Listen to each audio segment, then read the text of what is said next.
March 21, 1967, 6:40 in the morning. The first mortar round hits fire support base gold before the men inside have finished standing too. Within 60 seconds, 500 more follow, 60 millimeters and 82 millimeters rounds, walking across a clearing barely 300 m wide, shredding sandbags, flipping ammunition crates, and sending fragments through the thin canvas of command tents. The howitzer crews of the 2nd Battalion, 77th Field Artillery drop flat behind their gun shields. The infantry of the 3rd Battalion, 22nd Infantry press into whatever holes they've managed to dig in 2 days. Then the mortars stop, and through the tree to the east, the southeast, and the north, roughly 2,500 Viet Cong begin moving toward the wire. The men inside the perimeter number fewer than 450. This is the morning the Beehive round stops being a concept and becomes a weapon. If you watched the previous video, you know what the M546 does. 8,000 steel fets in a flat expanding cone fired point blank from a howitzer cranked down to horizontal. If you haven't watched it, all you need to know right now is this. One pull of the lanyard turns a 105mm field gun into the largest shotgun on the battlefield. Here is what it looks like when someone actually fires it at a human wave. Fire support base gold sat in a small egg-shaped clearing near the abandoned village of Suoi, 17 miles northwest of Tai Ninh in War Zone C, deep inside territory the Viet Cong considered theirs.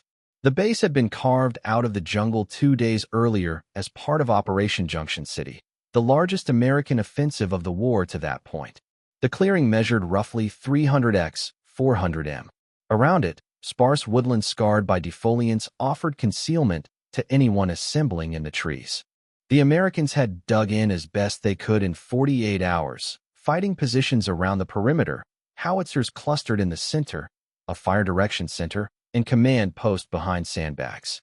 2 quad 50 caliber mounts and a duster section provided the only heavy automatic weapons on the line. The artillery commander was Lieutenant Colonel John Vess.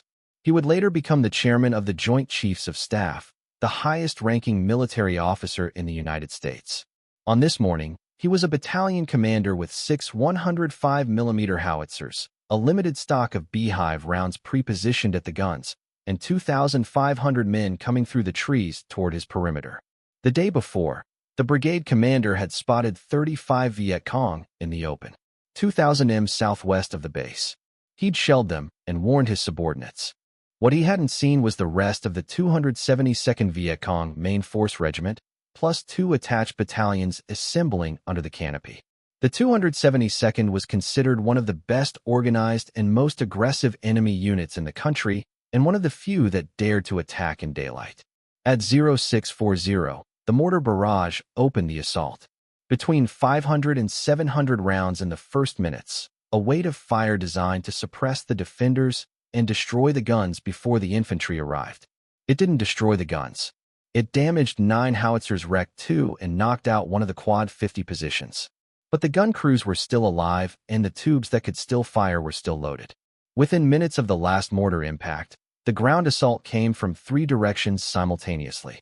2,500 men moving through the tree in coordinated waves, east, southeast, and north. They carried AK-47s, RPG-2 rocket launchers, and enough ammunition to sustain a fight they expected to win before American reinforcements could arrive. By 7:51, they had penetrated the perimeter in 2 places. In the north, a section of the line had been overrun. In the southeast, Viet Cong fighters were inside the wire and moving toward the guns. Ammunition dumps were exploding. The command post was under direct fire. Cooks, clerks, and fire direction personnel grabbed rifles and formed a reaction line to block the breach near the artillery positions. This is the moment where the script in most documentaries would cut to a wide shot and summarize.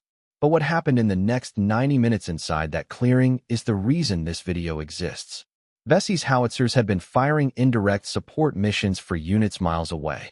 Tubes elevated, shells arcing over the jungle. When the perimeter broke, the artillerymen did something that no training manual prepares you for emotionally, even if it's covered doctrinally. They cranked their guns down to horizontal. A 105mm howitzer pointed at the sky is artillery. A 105mm howitzer pointed at the tree 200 m away is a cannon. The men behind those guns were no longer fire support. They were the last line. The first rounds were high-explosive standard H fused for impact fired flat into the assault waves closing on the eastern and southeastern wire. At that range, the shells detonated among the attackers with no margin for error. The concussion alone killed men on both sides of the blast. Then Vesey ordered the Beehive loaded. The battery commander directed the guns to fire toward the east and southeast, the sectors where the assault was heaviest, where the wire was already breached, where fighters were visible between the perimeter bunkers. Before firing, he passed the word to the infantry company commanders, "Get your men under cover." Anyone standing in the forward cone when those rounds left the tube would be hit by their own side's fleshes. The infantry dropped flat. The guns fired. 40 Beehive rounds were expended at fire support base gold that morning. Less than 2% of the 2,200 artillery rounds the 2nd Battalion 77th Field Artillery fired during the battle. But those 40 rounds were fired at the moment when the outcome was being decided. When the perimeter was breached, the defenders were being pushed inward and the assault had momentum. The after-action report describes the effect in language that doesn't try to be dramatic because it doesn't need to be. Wide gaps had been blown in the attackers' ranks. Gaps, not casualties, not suppression. Entire sections of the assault formation ceased to exist in the time it took the fleshes to cross the distance between the gun and the tree line. Men who had been running toward the wire were no longer there. The ground between the perimeter and the jungle was suddenly open where it had been full. The momentum of the assault broke at the eastern wire. The coordinated pressure that had been collapsing the perimeter lost its weight. Fighters who had penetrated the line found themselves unsupported. The men behind them were gone. The defensive positions that had been buckling began to hold. Those 40 rounds did not win the battle. They bought time. And in the next 60 minutes, what arrived to fill that time would turn Suoi from a near disaster into one of the most lopsided American victories of the war. At 0655, 15 minutes after the first mortar round, the 2nd Battalion, 12th Infantry received orders to march overland to the fire base. They were 2,500 m away through dense bamboo and undergrowth, taking mortar and sniper fire the entire route. They covered the distance in under 2 hours, treating their wounded on the move, and entered the southwestern edge of the perimeter with rifles firing. Simultaneously, the 2nd Battalion, 22nd Infantry, a mechanized unit, and the 2nd Battalion, 34th Armor, forced a crossing of the Suoi Seamat River, which had been considered impassable for vehicles. Armored personnel carriers and tanks pushed through the water and broke into the clearing at approximately 0900. What happened next was annihilation. The Viet Cong's plan had depended on destroying the firebase before relief could arrive. The relief arrived. Tanks and APCs swept around the southern and eastern flanks of the clearing, firing into dense groups of attackers at point-blank range. The infantry from the 212 closed the western edge.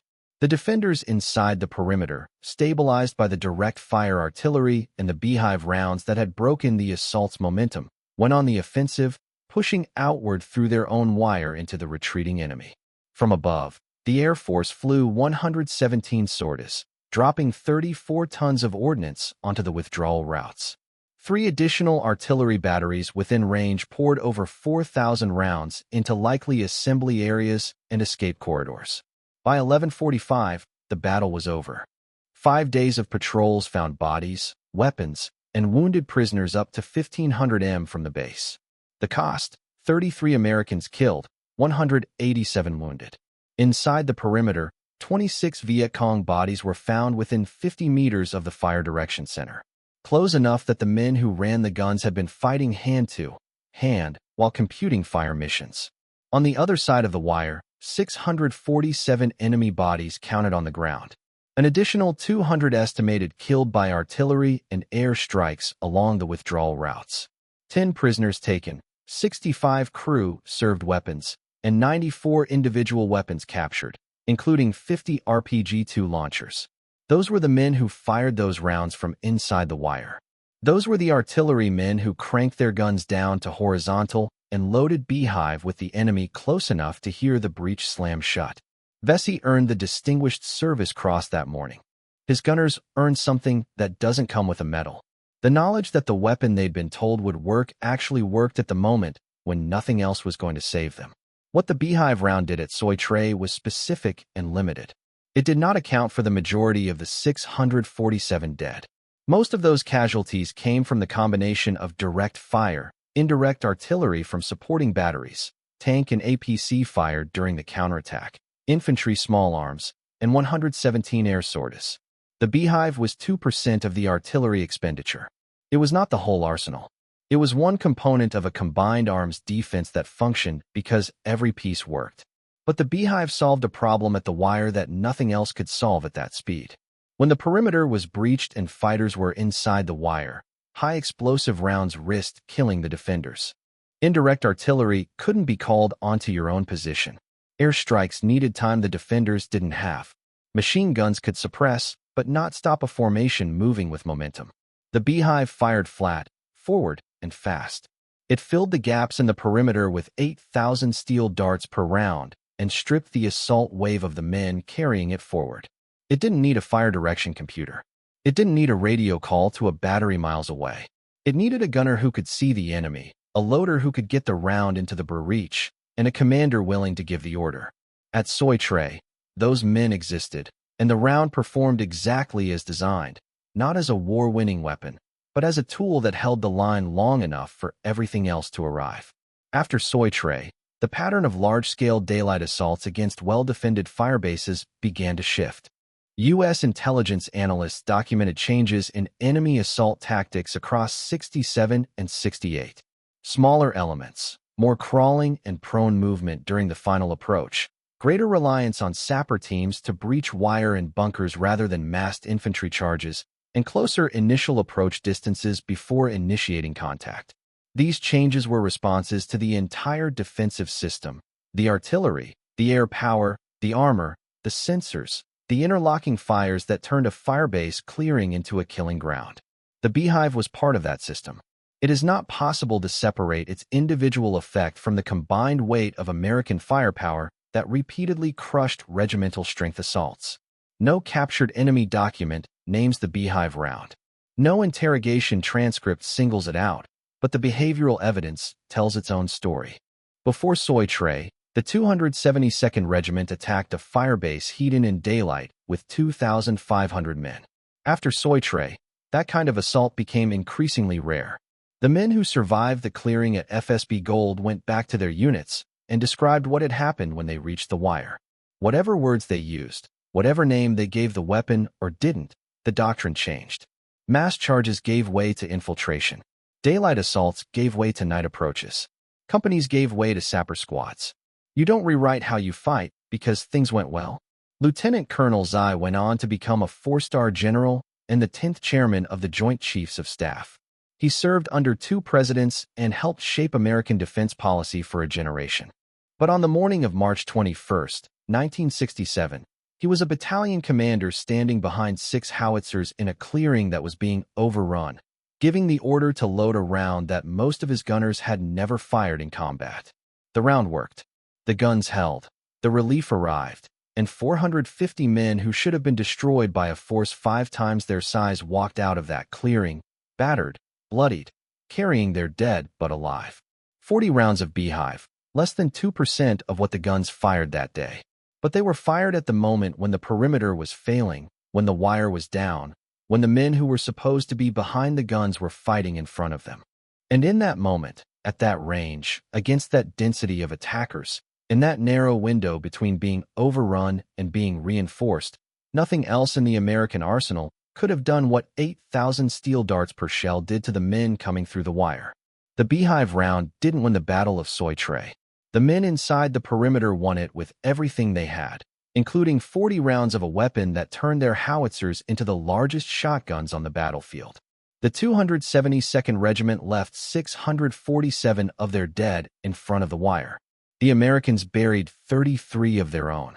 And somewhere in the after-action reports filed and forgotten in a cabinet at the Army Center of Military History, a single line captures what happened when the Beehive fired into the assault wave at Fire Support Base Gold.